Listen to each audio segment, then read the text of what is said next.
Hello, it's Dr. Yum, and I am here with the original partner, Dr. Jonathan Mozena, who is our medical partner at Allergy Partners of Fredericksburg.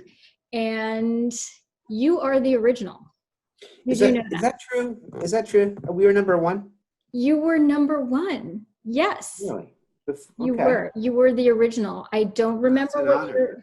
Yeah, it was the year we decided to invite our local medical practices to really become part of our mission to help families overcome barriers to eating well. And we talked about how we would make a tag for patients called Allergy Friendly. Yeah, I remember. Yep. And we since then have created all kinds of tags for all kinds of partners, but you, my friend, are the original. Well, it's been an honor to be on this ride and journey with you. I mean, we've been very impressed with what you've accomplished here, Nimali, over the years, you and the Dr. Yum team. I mean, I really consider you an activist. Do you consider yourself an activist? I consider myself, I guess, passionate, and I consider myself incredibly grateful to have a lot of passionate folks on our team. And yeah, we get excited about what we're doing. We really had to pivot this year because of COVID, and I want to talk to you about how you've done that too, but we've had so much interest in cooking for the first time. All these families at home trying to cook, grocery shopping, with, finding ingredients maybe they haven't used before because their favorites aren't in stock. And, our very passionate team came together and said, we've got to make our resources virtual. We've got to put cooking classes online and make them virtual. We have to work with our local food pantries because families may be accessing ingredients they've never had to before. And we've got to be able to distribute information on how to cook with these ingredients. So yeah, we got really passionate this year about helping families. We've been doing this for so many years, but all of a sudden everybody needed to be inspired to cook more than they ever had. So you have to fight back against the forces of DoorDash and Grubhub and other malignant forces of the universe. But I guess what I meant before, and I think some people hear the term activist as a negative, but not me. I mean, I think your passion for tackling health. I mean, just going back thousands of years to the Hippocrates. Food, let food be your medicine. We know food can cause disease, and we know food can heal disease. And I think so much in medicine, what draw us to your project and your adventure really is we see so much the disease that's caused by poor diet that can be fixed with just a little bit of education and knowledge, because so many of the diseases that we all see are diet related, right, in our culture. And the focus is, in medical school and residency and beyond, in private practice, doctors are so busy focusing on treating disease that you really don't get to the original sin. And that's really what you guys have done, is you're really focusing on prevention in a major way. Well, we can't thank you enough for standing by us all these years and giving your input and sharing our resource. It's exciting to see that the support that you've given us we've been able to share with our local community, and now really with a much greater community. We're doing webinars for folks in the Middle East, most recently, who are dealing with, parenting around food in the pandemic. So the mission keeps spreading, and we just can't help, we can't thank you enough for your help. But I'm just curious what life has been like over at Allergy Partners of Fredericksburg through this pandemic, and what's new over there. Well, I mean, like everybody, we've been adjusting. It's been, I mean, COVID has really changed the way we do everything. Early on, we never shut down, of course, because we have to see we have some very, very sick folks we take care of. But we had to really change our protocols, as all doctors did, in terms of, getting patients in. We adopted telemedicine, Zoom calls like we're doing right now. Yeah. Early on, that I would see patients in the morning, and then we would do Zoom calls in the afternoon. And that was, patients really like it, and we still do some of it. It's not practical, to do it full time, but it's a new tool I think we all have, like for patients that would come, several hours to come and see us, for a follow up, just to tell us they're doing well. They could meet with us like this. So Yeah. Yeah. it's been kind of cool to have that new tool, but it doesn't replace hands-on medicine, nor will it ever.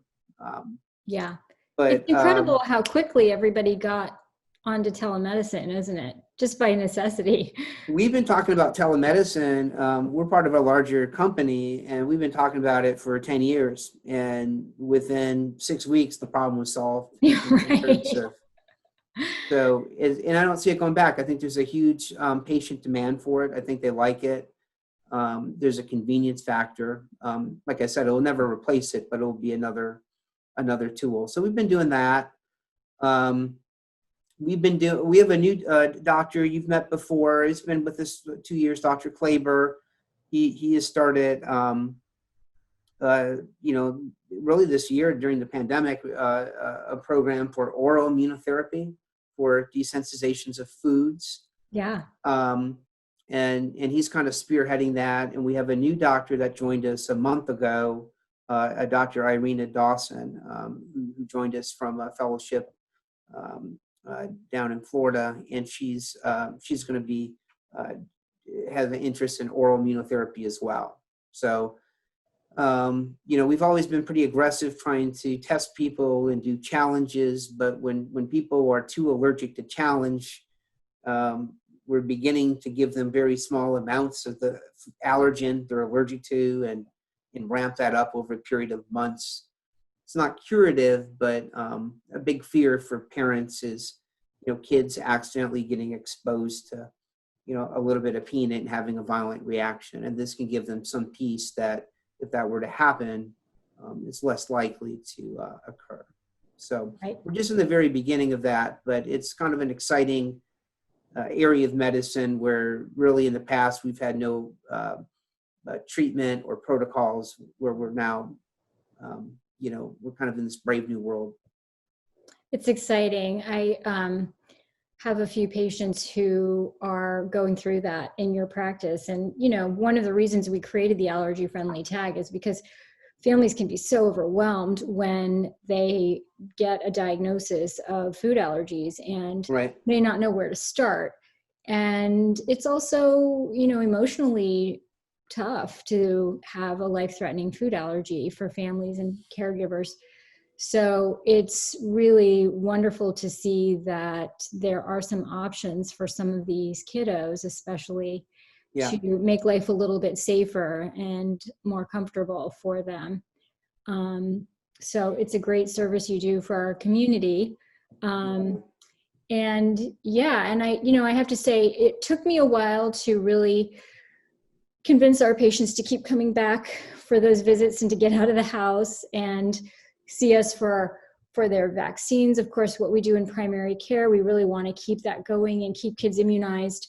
The last thing we need in a pandemic is an under-immunized, pediatric population. Right. Right. But, I've been also trying to get my patients to feel comfortable going to their specialists now too, and seeing them so they can continue care of some of their problems that I don't have the expertise to manage. Right. So, if there are folks out there who are thinking about, making that follow-up appointment with you, it's nice to know that you're up and running and that you have some telemedicine options.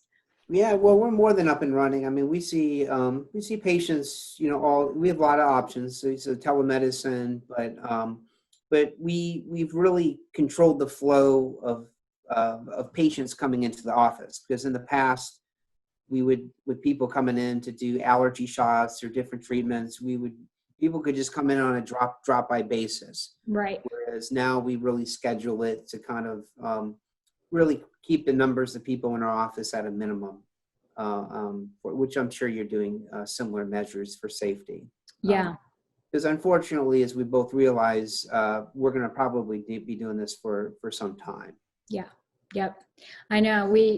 Sometimes I look into our beautiful waiting room, and which is really not in use very much anymore. And I think, gosh, I hope that someday we'll get back up and running and use our kitchen and all of the things that we used to enjoy. But we're just finding new ways to do it and trying to keep our patients healthy. And thank you for doing the same and for seeing my little patients and keeping them safe too. Oh, it's a pleasure.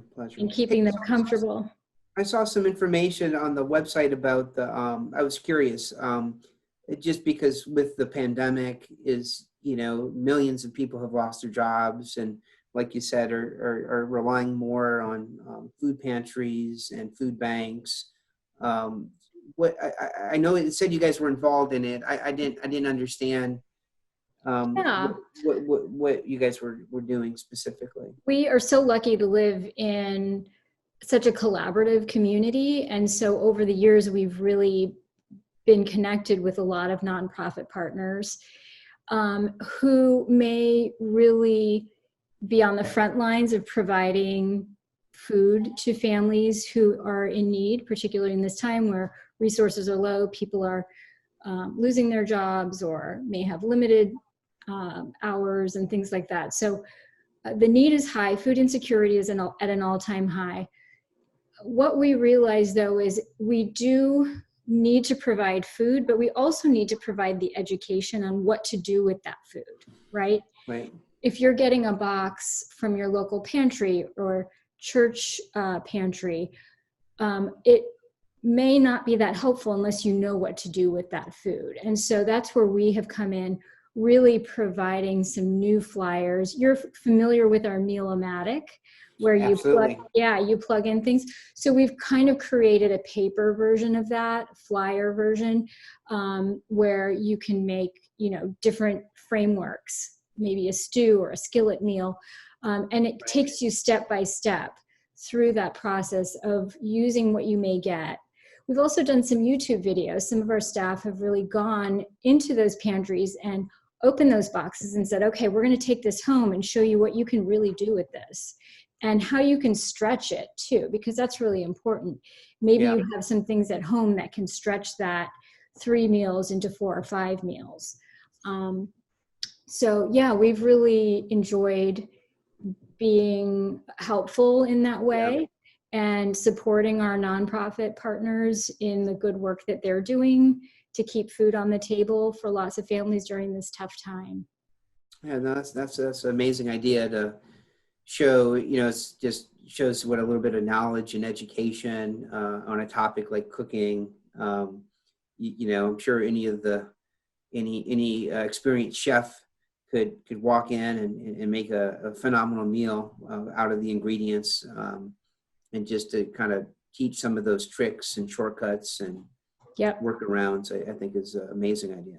Yeah, if you don't have the intuition and experience, it may not really be easy at first glance, but having those resources to go back to and say, oh, okay, I didn't think about putting things together this way. I think it really helps. And we're lucky to be now kind of sharing that with a lot of other pantries around the country as a free resource. Most everything on our website is free, and these downloads that we've created are free. So we've made them, so why shouldn't anyone else recreate the wheel, right? So so one of the projects we have is kind of getting that disseminated to other pantries in different regions of the country as well.